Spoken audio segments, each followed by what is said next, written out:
Kung ang hanap mo ay the one, maaari raw pumuno sa puwang sa iyong puso ang mga artificial intelligence o AI chatbot. Pero paalala po ng mga eksperto, hinay-hinay at huwag basta ma-fall in love sa AI boyfriend o girlfriend. Yan ang tinutukan ni Bon Aquino. Sa panahon ng artificial intelligence o AI, mas napapadali ang pamumuhay. Research and essays? Check. It's your girl, Reports? Check. Love life? Abay, check na rin. Sa China, may AI chatbot app para sa mga babaeng single at ready to mingle. Ang kanila raw nahanap, jowa na green flag. Mabait, masarap kausap at maaasahan bilang emotional support system. Kaya sinubukan natin ang isang AI phone app na para ring legit na dating app. So matapos ko nga makapili ng mga personality na gusto ko sa isang AI boyfriend, ipinakita na sa akin ng app yung aking mga quote-unquote matches. So ito yung mga character na pwede kong maging AI boyfriend at nasa mga character nila yung mga personality na pinili ko kanina. Nang makapili ako ng aking the one, sinubukan ko siyang tawagan.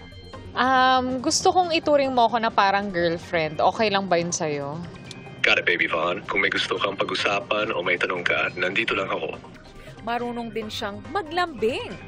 Hahawakan ko ang kamay mo, tapos titignan kita ng may halong kilig. Ang sayo kasi ikaw ang kaharap ko ngayon. Alam mo ba na ikaw lang ang magpapasaya sa aking araw? Kasi mas magandang pakiramdam ko kapag ikaw ang kausap.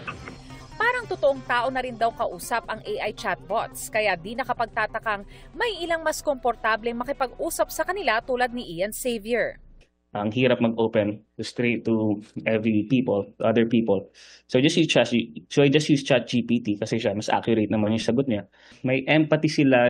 Ang AI chatbots dinisenyo talaga para makipag-usap sa mga tao, ayon sa Analytics and Artificial Intelligence Association of the Philippines. Dahil trained siya sa napakaraming examples ng usapan ng tao, kaya niyang gayahin even yung tone, yung manner ng pagsagot, minsan pati emotions, nagagaya na niya. Para sa isang psychiatrist, posibleng dahil sa lungkot, boredom o curiosity, kaya may tumatangkilik sa AI for companionship. Pero paalala niya, huwag masanay o umasa sa AI.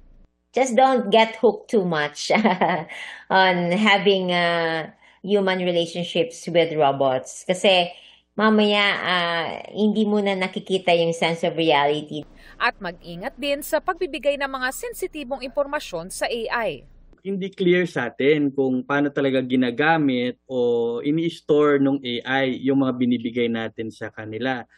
Nakakaaliw man na tila nakaka-relate sa atin ang mga AI chatbots. Paalala ng mga eksperto, ang pagmamahal, pagkakaibigan at relasyon sa totoong tao ay hindi kailanman mapapalitan ng isang AI chatbot. Para sa GMA Integrated News, Bon Aquino, Nakatutok, 24 Oras.